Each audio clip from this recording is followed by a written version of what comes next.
लतिका एक छोटे से गांव में अपनी 10 साल की बेटी प्रिया के साथ रहती थी। साल भर पहले पति की मौत के बाद से लतिका के सर पर मुसीबतों का पहाड़ टूट पड़ा था, जिसकी वजह से वो अपनी 10 साल की बेटी प्रिया को लेकर अपने भाई कार्तिक के घर शहर चली जाती है। जैसे ही लतिका अपनी बेटी को लेकर अपने भाई के घर जाती है तो उसका भाई कार्तिक लतिका से कहता है, ये क्या लतिका, तुम अकेले ही प्रिया को लेकर शहर चली आई? आने से पहले एक बार मुझे बता तो दिया होता, मैं तुम्हें खुद लेने आ जाता। भाई, तेरे जीजाजी के जाने के बाद मैं बिल्कुल अकेली हो गई हूँ, इसलिए मैं हमेशा के लिए गांव छोड़कर तेरे पास आ गई हूँ। लतिका की भाभी चांदनी मन ही मन बोलती है, पहले ही परेशानियाँ कम थी, जो ये भी यहाँ रहने आ गई। खैर, इसे तो मैं देख लूंगी। अगले दिन जैसे ही कार्तिक ऑफिस के लिए घर से निकलता है, चांदनी तुरंत लतिका से कहती है, दीदी, अब आप यहाँ रहने आ ही गई हो तो मेरी एक बात कान खोल कर सुन लो। मेरे घर में रहना है तो घर के सभी काम में मेरा हाथ बटाना पड़ेगा।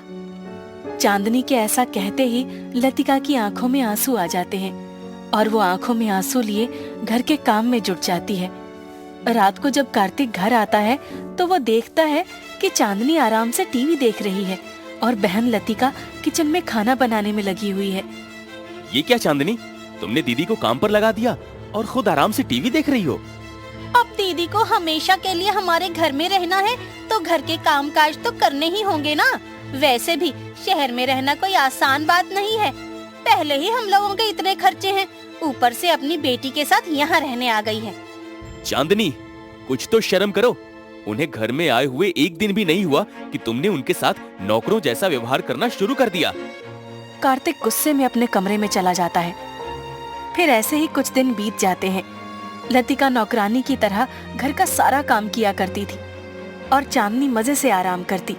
एक रोज लतिका कार्तिक से कहती है, कार्तिक, प्रिया पढ़ना चाहती है और वो तेरी बेटी रूही की बहुत ही अच्छी दोस्त भी बन गई है, इसलिए मैं चाहती हूँ कि प्रिया भी रूही के साथ स्कूल जाए, वो भी रूही की ही तरह पढ़ाई में होशियार बने। लतिका की बात सुनते ही चांदनी गुस्से से कहती है, अरे, तुम्हें घर में जगह क्या दी? तुम तो हमारे सर पर चढ़ने लगी हो। कुछ पता भी है रूही के स्कूल में कितना खर्चा आता है? खुद के पास तो फूटी कौड़ी नहीं है, चली है बड़े स्कूल में अपनी बेटी को पढ़ाने। जीजाजी तो चले गए पर अपनी 2 मुसीबतें हमारे गले बांध गए। कार्तिक गुस्से से चांदनी से कहता है, बस करो चांदनी, बस करो, नहीं तो। भाई, मेरी वजह से तुम दोनों के बीच झगड़ा हो, ये मुझे अच्छा नहीं लगेगा, इसलिए मैं अपनी बेटी के साथ यहाँ से चली जाती हूँ और मुझे रोकने की बिल्कुल भी कोशिश न करना और ना ही अब कुछ कहना। ऐसा बोलकर लतिका आंखों में आंसू लिए अपनी बेटी को लेकर वहाँ से चली जाती है और एक बस स्टैंड के पास जाकर बैठ जाती है। माँ, अब हम कहाँ रहेंगे? क्यों ना हम अपने गांव वापस चले जाएं? मेरी बच्ची, तू परेशान ना हो, तेरी माँ कोई ना कोई रास्ता निकाल ही लेगी। बस स्टैंड पर बैठे हुए लतिका को सुबह से शाम हो जाती है। बस स्टैंड के पास में ही एक बूढ़ी औरत की चाय की दुकान होती है। वो बूढ़ी औरत 2 कप चाय लेकर लतिका और प्रिया के पास जाती है और उनसे कहती है, बेटी, तुम दोनों सुबह से भूखी प्यासी बैठी हो, ये लो गर्मा गर्म चाय पी लो। मगर माँ जी, मेरे पास पैसे नहीं हैं। अरे, पैसे किसे चाहिए, पर तुम मुझे ये बताओ कि एक के बाद एक बसें आकर जा रही हैं, पर तुम किसी बस में नहीं चढ़ी। लतिका रोते हुए बूढ़ी औरत को सारी बात बताती है कि कैसे उसे अपने भाई का घर छोड़ना पड़ा। अरे, आज के जमाने में रिश्तों का तो कोई मोल ही नहीं रहा, बस पैसों का ही मोल रह गया है। बेटी, तुम मेरा एक काम करो। जी माँ जी, कहिए ना। मैं अपनी दवाई घर भूल आई हूँ, इसलिए तुम जरा कुछ देर मेरी दुकान देखोगी, मैं घर से दवाई लेकर अभी आ जाऊंगी। बस यहीं पास में ही है मेरा घर। माँ जी, आप जाइए, मैं दुकान का ध्यान रखती हूँ। बूढ़ी औरत के जाते ही दुकान पर चाय के लिए कुछ लोग आ जाते हैं। बूढ़ी औरत को दुकान पर ना पाकर कहीं ग्राहक वापस न चले जाएं, इसलिए लतिका उनको चाय बनाकर दे देती है। जैसे ही वहाँ बूढ़ी औरत अपनी दवाई लेकर आती है तो चाय पी रहा राकेश बूढ़ी औरत से कहता है, अरे वाह काकी, आज चाय पीकर तो मजा ही आ गया, दिमाग एकदम फ्रेश हो गया। वैसे एक काम तो आपने बढ़िया किया काकी कि अपनी दुकान पर चाय बनाने के लिए इन बहन जी को रख लिया। इनकी चाय में तो आपकी चाय से भी ज्यादा स्वाद है। तभी लतिका बूढ़ी औरत से कहती है, माँ जी माफ करना, मैंने आपके पीछे से आपके ग्राहक को चाय बनाकर दे दी। अरे अपनी माँ जी से भला कौन माफी मांगता है, वैसे अच्छा किया तुमने इन्हें चाय बनाकर दी। अरे दादी, मेरी माँ तो चाय क्या सब कुछ एकदम फर्स्ट क्लास बनाती है। माँ जी एक बात कहनी थी, वो ये कि आज रात मैं आपकी दुकान पर रह सकती हूँ? वो क्या है ना, अनजाना शहर है और ऐसे में मैं अपनी बेटी के साथ सड़क पर रात नहीं गुजारना चाहती।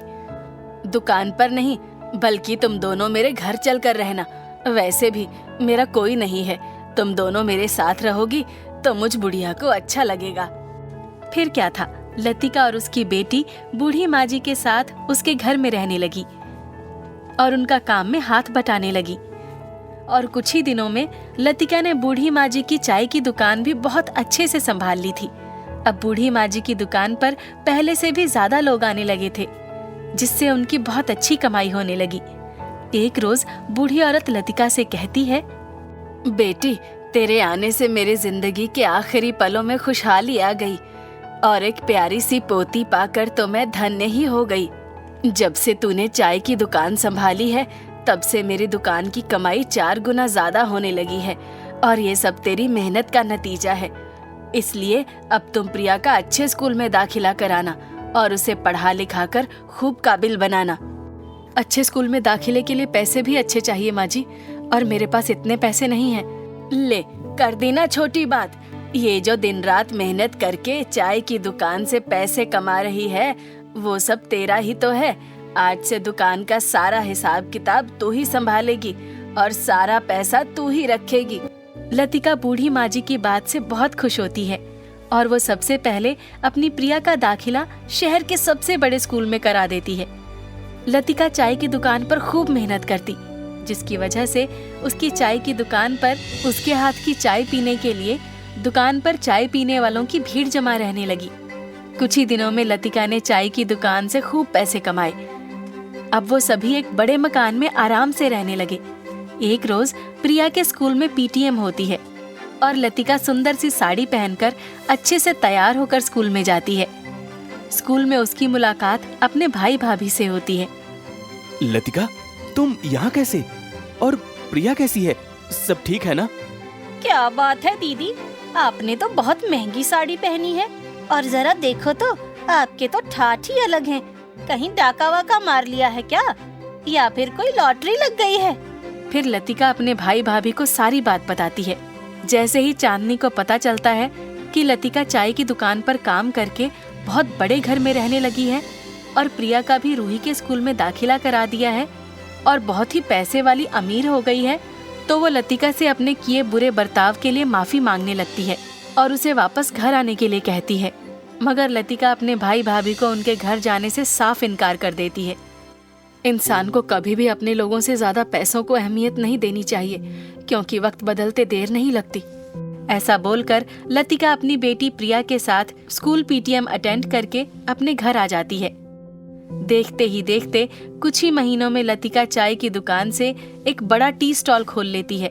लतिका अपने ही टी स्टॉल पर आए सभी ग्राहकों से विनम्रता से बात किया करती थी। वो अपने टी स्टॉल के साथ साथ बूढ़ी माँ जी का भी पूरा ध्यान रखती थी। वो सभी हंसी खुशी एक परिवार की तरह साथ साथ मजे से रहने लगे।